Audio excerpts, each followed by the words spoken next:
ಹಾಡು ಮಧುರ ಕನಸೇ ಇರಲಿ ನನಸೇ ಇರಲಿ ಪ್ರೀತಿ ಕೊಡುವ ಕನಸೆ ಮಧುರ.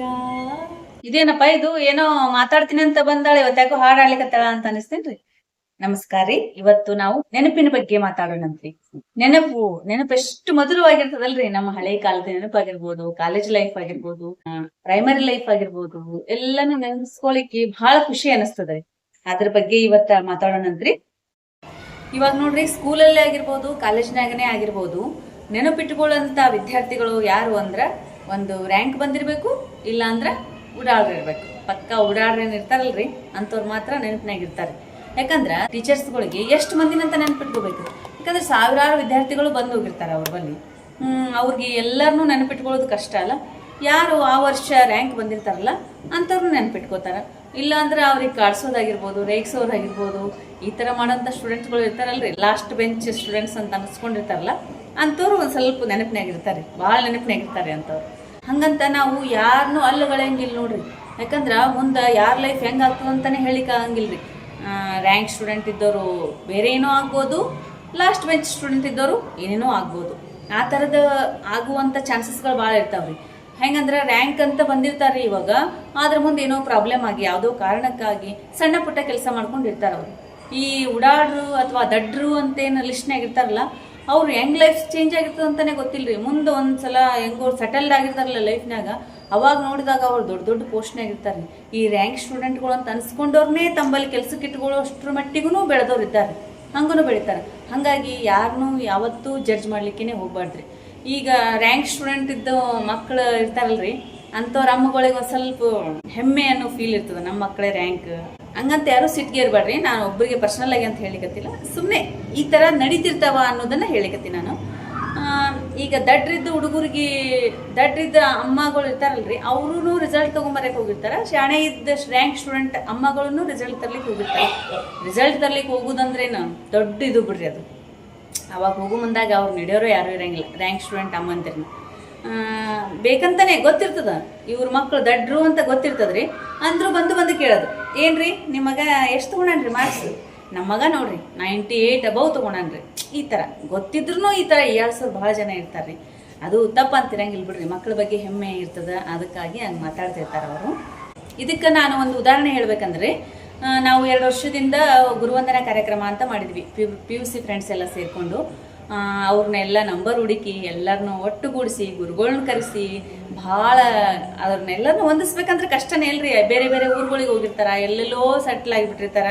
ಅವ್ರಿಗೆಲ್ಲರಿಗೂ ಫೋನ್ ಮಾಡಿ ಕರೆಸಿ ಒಂದುಗೂಡಿಸಿ ಎಲ್ಲ 100-200-300 ಜನ ಸೇರಿದ್ದೀವ್ರಿ. ಎಲ್ಲರೂ ಸೇರಿದಾಗ ಹಳಿ ನೆನಪಿರಲಿ ಅಂತಿಕೊಂಡು ಕ್ಲಾಸ್ ರೂಮ್ನಾಗ ಸರ್ಗಳ ಕಡೆಯಿಂದ ಕ್ಲಾಸ್ ಎಳ್ಸೋದಾಗಿರ್ಬೋದು, ಅವರು ಹಿಂದೆ ರೇಗಿಸ್ತಿರ್ತಾರಲ್ರಿ ಹುಡುಗರು, ಅದನ್ನ ಅವ್ರು ನೆನಪಿಸ್ಕೊಳ್ಳೋದಾಗಿರ್ಬೋದು, ಸರ್ ಮತ್ತೆ ಈಗೂನು ಕಾಡಿಸ್ಬೇಡ್ರಿ ಹಂಗ ಅನ್ನೋದಾಗಿರ್ಬೋದು. ಈ ಥರದ್ದು ನೆನಪುಗಳನ್ನ ಮೆಲುಕು ಹಾಕಿದೀವ್ರಿ.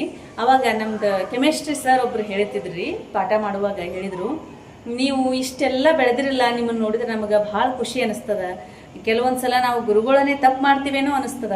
ಯಾಕಂದ್ರೆ ನೀವು ಓದ್ಲಾರ್ದಾಗ ಅಥವಾ ಏನಾರ ಕೀಟ್ಲೆ ಮಾಡಿದಾಗ ನಾವು ಬೈದಿರ್ತೀವಿ, ನೀವು ಜೀವನದಾಗ ಉದ್ಧಾರ ಆಗಂಗಿಲ್ಲ, ನೀವು ಯಾವತ್ತೂ ಲೈಫ್ನಾಗನೇ ಮುಂದೆ ಬರಂಗಿಲ್ಲ ಅಂತೇಳಿ ಬೈದಿರ್ತೀವಿ ನಾವು.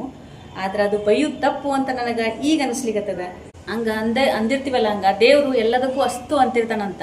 ಅದಕ್ಕಾಗಿ ನಾವು ಅನ್ನೋದು ಎಷ್ಟು ತಪ್ಪು, ಎಷ್ಟು ಮಟ್ಟಿಗೆ ನಾವು ಹಂಗೆ ಬೈಬಾರ್ದು ಅನ್ನೋದು ನನಗೆ ಈಗ ಅನಿಸ್ಲಿಕ್ಕತ್ತದ.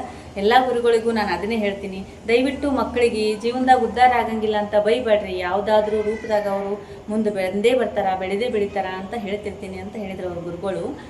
ಅದಕ್ಕೆ ಅವರೇ ಒಂದು ಉದಾಹರಣೆ ಕೊಟ್ಟರಿ. ಏನಂದ್ರೆ ಬಾಂಬೆ ಏರ್ಪೋರ್ಟ್ ಒಳಗೆ ಅವರು ಎಲ್ಲೂ ಹೋಗ್ಬೇಕಾಗಿತ್ತಂತ. ಹೋಗೋ ಮುಂದಾಗ ಅಲ್ಲೇನೋ ಪ್ರಾಬ್ಲಮ್ ಆಗಿತ್ತಂತ. ಪ್ರಾಬ್ಲಮ್ ಆಗಿ ಒಂದು ಕಡೆ ಕೂತ್ಕೊಂಡ್ಬಿಟ್ಟಾರ. ಏನು ಮಾಡ್ಬೇಕಂತಾನೆ ಗೊತ್ತಾಗಿಲ್ಲ ಇವರಿಗೆ, ಯಾರು ಪರಿಚಯದವರಿಲ್ಲ. ಹಂಗಾಗಿ ಕೂತ್ಕೊಂಡಾಗ ಅಲ್ಲಿದ್ದ ಏರ್ಪೋರ್ಟ್ನಾಗ ಒಬ್ರು ಆಫೀಸರ್ ಇರ್ತಾರಲ್ಲ, ಅವ್ರು ಬಂದ್ರಂತ. ಬಂದು ನಮಸ್ಕಾರ ಸರ, ಏನು ಪ್ರಾಬ್ಲಮ್ ಆಗಿತ್ತು ಅಂತಿಕೊಂಡು ಇವ್ರನ್ನ ಪ್ರೀತಿಯಿಂದ ಕರ್ಕೊಂಡು ಹೋಗಿ ಅವ್ರ ಪ್ರಾಬ್ಲಮ್ನ ಸಾಲ್ವ್ ಮಾಡಿ ಕೊಟ್ರಂತ. ಇವ್ರಿಗೆ ಸರಿಗೆ ಗಾಬರಿ ಆಗಿಬಿಟ್ಟದ್ರಿ. ಯಾರಿರ್ಬೋದು, ಇಲ್ಲಿ ಯಾರು ನನಗೆ ಪರಿಚಯನೇ ಇಲ್ಲ, ಈ ಸರ್ ನೋಡಿದ್ರೆ ನನಗೆ ಇಷ್ಟೊಂದು ರೆಸ್ಪೆಕ್ಟ್ ಕೊಟ್ಟು ಮಾತಾಡಿಸ್ತಾರ, ಯಾರಿರ್ಬೋದು ಅಂತಿಕೊಂಡು ದಿಗ್ಭ್ರಮೆಯಿಂದನೇ ಹಿಂಗೆ ಅವ್ರನ್ನ ನೋಡ್ಲಿಕ್ಕೆ ಹತ್ಬಿಟ್ಟಿದ್ರಂತ ಸರ್. ನೋಡಿದಾಗ ಅವರು ಆಫೀಸರ್ ಹೇಳಿದ್ರಂತ, ನಮಸ್ಕಾರ ಸರ, ನಾನು ನಿಮ್ಮ ಸ್ಟೂಡೆಂಟ್ ರೀ, ನಿಮ್ಮ ಕೈಯಾಗನೇ ಕಲ್ತೀನಿ ರೀ ಅಂತಿಕೊಂಡು ತಮ್ಮ ಬ್ಯಾಚನ್ನ ನೆನಪಿಸಿ ಹೇಳಿದ್ರಂತ. ಅವಾಗ ಆ ಸರ್ ಕಣ್ಣಾಗ ನೀರು ಬಂದು ಅಂತ್ರಿ.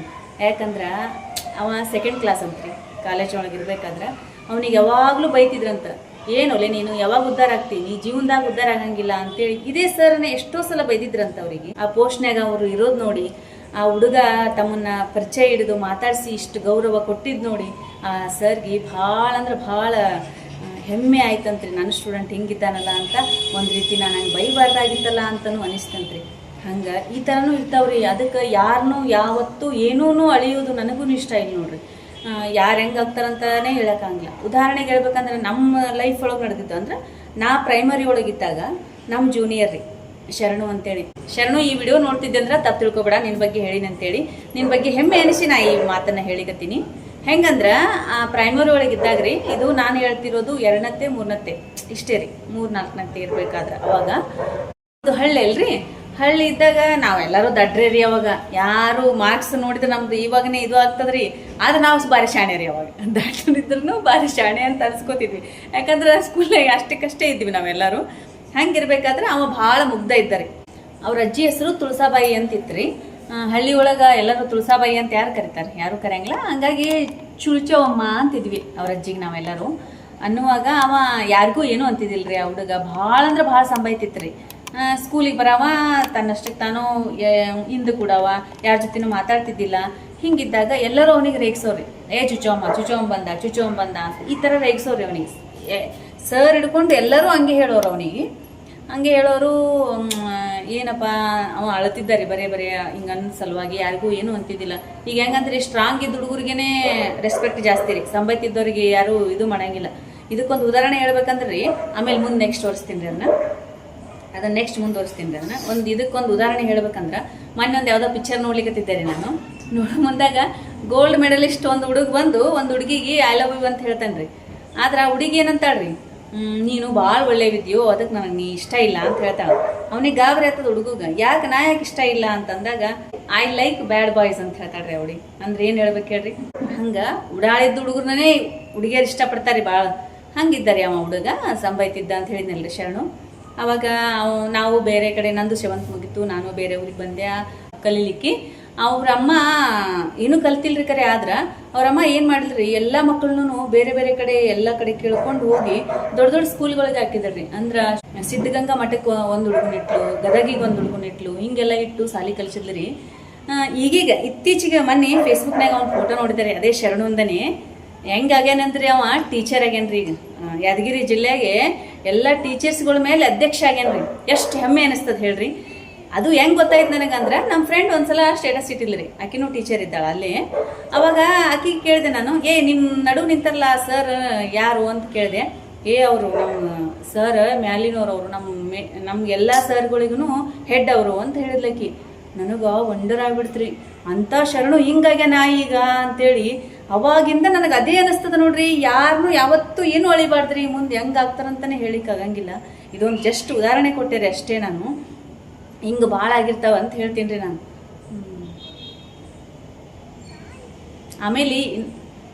ಆಮೇಲೆ ಇನ್ನೊಂದು ರೀ, ಫಂಕ್ಷನ್ಗಳು ನೆನಪಿಟ್ಕೋಬೇಕಂದ್ರೆ ಸರಾಗವಾಗಿ ಚಂದಾಗೆ ಸುಲಲಿತವಾಗಿ ಫಂಕ್ಷನ್ ನಡೀತಂದ್ರೆ ಅದು ನೆನಪು ಉಳಿಯಂಗಿಲ್ಲ ರೀ. ಏನಂತಾರೀ ಭಾಳ ಅಂದ್ರೆ, ಚಂದ ಮಾಡಿದ್ರು ನೋಡು, ಭಾರಿ ಫಂಕ್ಷನ್ ಮಾಡಿದ್ರು ಅಂತ ಇಷ್ಟೇ ನೆನಪು ಉಳಿತದ್ರಿ. ಆದ್ರೆ ಅಲ್ಲಿ ಏನಾದರೂ ಒಂದು ಘಟನೆ ನಡೆದಿತ್ತಂದ್ರೆ ಅದು ಎಷ್ಟು ನೆನಪು ಉಳಿತದಲ್ರಿ. ಹೆಂಗೆ ಘಟನೆ ಅಂದ್ರೆ, ಅಲ್ಲಿ ಏನಾದರೂ ಜಗಳ ಆಗಿತ್ತಂದ್ರೆ, ಅಥವಾ ಮದುವೆ ಒಳಗೆ ಬೀಗರು ಬರುವಾಗ ಗಾಡಿ ಕೆಟ್ಟಿತ್ತಂದ್ರೆ, ಏನೋ ಒಂದು ಸಣ್ಣ ಆಕ್ಸಿಡೆಂಟ್ ಆಗಿತ್ತಂದ್ರೆ ಅದು ಯಾವಾಗಲೂ ನೆನಪು ಉಳಿತದ್ರಿ. ಆ ಮದುವೆ ಅಂತ ಹೆಸರು ಎತ್ತಿಸ್ಗನೆ, ಆ ಮದುವೆ ಅಂತ ಟಾಪಿಕ್ ತೆಗೆದ ತಕ್ಷಣನೇ 10-15 ನಿಮಿಷ ಅದ್ರ ಬಗ್ಗೆನೇ ಮಾತಾಡಬೇಕು. ಅಷ್ಟೊಂದು ನೆನಪುಗಳು ಇರ್ತಾವ್ರಿ ಅಂಥವೆಲ್ಲ ನಡೆದಾಗ. ಹಂಗ ನೆನಪು ಉಳಿಬೇಕಂದ್ರೆ ಏನಾದ್ರೂ ಒಂದು ಘಟನೆ ನಡೆದಿರ್ಬೇಕ್ರಿ. ನಾವು ಎಲ್ಲರೂ ಫಂಕ್ಷನ್ಗೆ ಹೋಗಿರ್ತೀವಲ್ರಿ, ಹೆಣ್ಮಕ್ಳದ್ದು ಒಂದು ಬಲ್ಲಿ ಚಟ ಇರ್ತದ್ರಿ ಸ್ವಲ್ಪ ಹೆಣ್ಮಕ್ಳ ಹತ್ರ. ಹೆಂಗಂದ್ರ ಹೋಗಿರ್ತೀವ್ರಿ ಮದ್ವಿಗೆ, ಅವ್ರ ಪಾಪ ತಮ್ಮ ಗದ್ದಲ್ದಾಗ ತಾವಿರ್ತಾರ್ರಿ. ಯಾರೇ ಆಗ್ಲಿ ರೀ, ಫಂಕ್ಷನ್ ಮಾಡುವಾಗ ಟೆನ್ಷನ್ ಇದ್ದೇ ಇರ್ತದ ಅವ್ರಿಗೆ. ಅವರು ಅಂದ್ರೂ ಕರೆದಿರ್ತಾರ, ಕರೀಲಿಲ್ಲ ಅಂತ ತಿಕ್ಕೋರಿ. ಒಬ್ರಿಗೆ ಯಾರಿಗೋ ಮದ್ವಿಗೆ ಹೋದಾಗ ಕರೀಲಿಲ್ಲ, ಅವಾಗ ಸುಮ್ಮನೆ ಇರ್ತಾರ್ರಿ. ಎಲ್ಲ ಊಟ ಚಲೋ ಆಗಿರ್ತದ, ಮಸ್ತ್ ಮಾಡಿದ್ರಿ ಫಂಕ್ಷನ್, ಮಸ್ತ್ ಮಾಡಿದ್ರಿ ಅಂತೇಳಿ ಅವ್ರ ಮುಂದೆಲ್ಲ ಹೊಗಳಿ ಎಲ್ಲ ಮಾಡಿ ಬಂದಿರ್ತಾರ. ಕಟ್ಟಿಗೆ ಏನು ಕೂಡ್ತಾರಲ್ರಿ, ಬಂದಿಂದ ಕೂತಾಗ ಶುರುವಾಗ್ತದೆ ನೋಡ್ರಿ ಅವ್ರ ಬಗ್ಗೆ ಮಾತಾಡೋದು. ಏನು ಅಯ್ಯೋ ತನ್ನ ಲೋಕದಾಗ ತಾಯಿದ್ಲಿ ಬಿಡ, ಆಕಿಂದ ಏನು ಹಚ್ಚಿರಿ, ಯಾವ ಥರ ಫಂಕ್ಷನ್ಗೆ ಹೋಗಿವಿ ಅನ್ನಂಗಾಗ್ಯದವ. ನಮಗಂತ್ರ ಒಂದು ಸ್ವಲ್ಪ ಬಾ ಅನ್ನೋರು ದಿಕ್ಕಿಲ್ಲ ಅಲ್ಲಿ. ತಮ್ಮಿದ್ರೊಳಗೆ ಏನು ಫೋಟೋ ತೆಗ್ಸ್ಕೊತಾವ, ಏನು ಸುದ್ದಿ, ಒಂದು ಚೂರು ಮರ್ಯಾದೆ ಕೊಡಂಗಿಲ್ಲ. ಹಿಂಗೆ ಒಬ್ರು ಹಂಗೆ ಅಂತಿರ್ತಾರ, ಇನ್ನೊಬ್ರು ಅಡಿಗೆ ಹೆಂಗೆ ಮಾಡ್ಸಿಲ್ಲ ನೋಡಿದಿಲ್ಲ, ಒಂದು ಸ್ವಲ್ಪ ಉಪ್ಪಿದ್ರೆ ಖಾರ ಇಲ್ಲ, ಖಾರ ಇದ್ರೆ ಉಪ್ಪಿಲ್ಲ, ಗಡದ್ದಾಗೆ ತಿಂದ ಬಂದಿರ್ತೀವ್ರಿ ಅಲ್ಲಿ ಅಂದ್ರೂ ಇಂಥ ಮಾತು ಅನ್ನೋದು ಬಿಡಂಗಿಲ್ಲ. ಈ ಥರದ್ದು ಮಾತಾಡೋರು ಇರ್ತೀವ್ರಿ ಫಂಕ್ಷನ್ಗೆ ಹೋಗಿ ಬಂದಾಗ. ಆಮೇಲೆ ನಮ್ಮ ಕಾಲದ ನೆನಪು ಎಷ್ಟು ಮಜಾ ಅಲ್ರಿ. ಈಗ ಹಾಕಿರ್ತಾರಲ್ರಿ ಫೇಸ್ಬುಕ್ನಾಗ ವಿಡಿಯೋಗಳನ್ನ 90s ಕಿಡ್ಸ್ ನೆನಪು ಅಂತೇಳಿ ಹುಣಸೆ ಹಣ್ಣು ತಿನ್ನೋದು, ಹುಣಸೆ ಹಣ್ಣು ಕುಟ್ಟಿ ತಿನ್ನೋದಾಗಿರ್ಬೋದು, ಮಾವಿನಕಾಯಿ ಉಪ್ಪು ಖಾರ ಹಚ್ಕೊಂಡು ತಿನ್ನೋದಾಗಿರ್ಬೋದು, ಲಗೋರಿ ಆಡೋದು, ಪಿನ್ನ ಆಡೋದು, ಚಿಪ್ ಆಡೋದು, ಮಾವಿನ ಚಿಪ್ ಸಹಿತ ಆಡ್ತಿದ್ವಿ ನಾವು. ಆಮೇಲೆ ಇನ್ನೊಂದು ನೆನಪುಗಳು ಅಂದ್ರೆ ಎಷ್ಟು ಇರ್ತಾವಲ್ರಿ ನಮ್ಮ ಹಳಿ ಕಾಲದ ನೆನಪುಗಳು. ಈಗಿನ ಹುಡುಗರಿಗೆ ಆಟನೇ ಗೊತ್ತಿಲ್ಲ ನೋಡ್ರಿ, ಒಟ್ಟ ಆಟನೇ ಆಡಂಗಿಲ್ರಿಪ್ಪ. ಏನು ಆಟ ಆಡಿ ಅಂದ್ರೆ ಏನು ಆಡ್ಬೇಕು ಬಿಡು ಅಂತಾರ. ನಮ್ಗೆ ಎಷ್ಟು ಆಟಗಳನ್ನ ಆಡ್ತಿದ್ವಿ ಅಂದ್ರೆ ನಮಗೆ ಟೈಮೇ ಸಿಗ್ತಿದ್ದಿಲ್ಲ, ಅಷ್ಟು ಆಟ ಆಡೋರಿ. ಲಗೋರಿ ಆಡೋದು, ಗೋಲಿಗುಂಡ ಆಡೋದು, ಮಾವಿನ ಚಿಪ್ ಆಡ್ತಿದ್ವಿ. ನೀವೆಲ್ಲ ಆಡಿರಿ ಎಲ್ಲ ಗೊತ್ತಿಲ್ಲ, ನಾವಂತರೂ ಹಳ್ಳಿ ಒಳಗೆ ಆಡ್ತಿದ್ವಿ. ಹೆಂಗಂದ್ರ ಯಾರ ಮಾವಿನ ಹಣ್ಣು ತಿಂದು ಹೋಗುದ್ರಂದ್ರ ಅದನ್ನ ಆರ್ಸ್ಕೊಂಬರದ್ರಿ ಚಿಪ್ಪು ತಂದು ಮಳೆಗೆ ಮೇಲೆ ಹೋಗಿದ್ದು, ಅದು ಮಣ್ಣೆತ್ತಿ ಎಲ್ಲ ಹೊಲಸೆಲ್ಲ ಹೋಗ್ಬಿಟ್ಟಿರ್ತದಲ್ಲ, ಅದನ್ನ ತೊಗೊಂಡು ಆಡಿದ್ರು. ಇಷ್ಟಿಷ್ಟು ಮಾವಿನ ಚಿಪ್ಪು ಕುಡಿಸ್ತಿದ್ದೀವ್ರಿ ಅವಾಗ. ಅದೊಂಥರ ಸುಗ್ಗಿದ್ದಂಗೆ. ಗೋಲಿಗುಂಡ ಆಡೋದು, ಆಮೇಲೆ ಪಿನ್ನ ಆಡೋದು, ಈ ಥರದ್ದೆಲ್ಲ ಆಟಗಳು ಭಾಳ ಇದ್ದು ರೀ ಅವಾಗ. ಇವಾಗ ಯಾರು ಫೇಸ್ಬುಕ್ನಾಗ ಒಂದೊಂದು ವಿಡಿಯೋ ಮಾಡಿ ಹಾಕಿರ್ತಾರೆ ನೋಡ್ರಿ, ನೆನಪಿದೆಯಾ ಈ ವಿಡಿಯೋ ಅಂತೇಳಿ. ಅದನ್ನ ನೋಡಿದಾಗೆಲ್ಲ ಕಣ್ಣಾಗ ನೀರು ಬರ್ತಾವ್ರಿ ನಮಗೆ. ಈಗಿನ ಹುಡುಗರಿಗೆ ಆಡ್ ಅಂತಿರ್ತೀವಲ್ಲ, ಏನು ಆಡೋದಮ್ಮ, ಏನು ಆಡ್ಬೇಕಮ್ಮ ಅಂತಾರ್ರಿ. ಅವಕ್ಕೆ ಆಟ ಅಂದ್ರೆ ಏನಂತಾನೆ ಗೊತ್ತಿಲ್ಲರಿ ಈಗಿನ ಹುಡುಗರಿಗೆ. ಬರೀ ಮೊಬೈಲ್ ನೋಡೋದು ನೋಡ್ರಿ, ರೀಲ್ಸ್ ಅಂತ ನೋಡ್ತಾರೆ ನೋಡ್ರಿ, ಅದು ಒಂದೇ ಗೊತ್ತಿರಿ. ಅದು ಬಿಟ್ರಿ ಬರೀ ಏನೂ ಗೊತ್ತಿಲ್ಲರಿ. ಹಂಗಾದ್ರೆ ನೆನಪು ಹೆಂಗೆ ಉಳಿತದ್ರಿ ಅವ್ರಿಗೆ. ಹಂಗಂದ್ಗನೆ ಸಿಟ್ಟು ಬರ್ತದ್ರಿ ನಮ್ಮ ಮಕ್ಕಳಿಗೆ ಹೆಂಗೆ ಹೇಳಿದ್ರೆ. ಅದು ನಿಜಾನೇ ಅದ ರೀ. ಮತ್ತು ಹೌದಿಲ್ರಿ, ಮತ್ತು ಇದು ನಾ ಹೇಳಿದ ಕರೆ ಅದಿಲ್ರಿ. ನಮ್ಮ ನೆನಪುಗಳೇ ಬೇರೆ, ಇವ್ರ ನೆನಪುಗಳೇ ಬೇರೆ ರೀ. ಹಂಗಾಗಿ ಇವತ್ತಿನ ಟಾಪಿಕ್ ನೆನಪಿನ ಬಗ್ಗೆ ರೀ. ಎಲ್ಲರಿಗೂ ಧನ್ಯವಾದಗಳು ರೀ.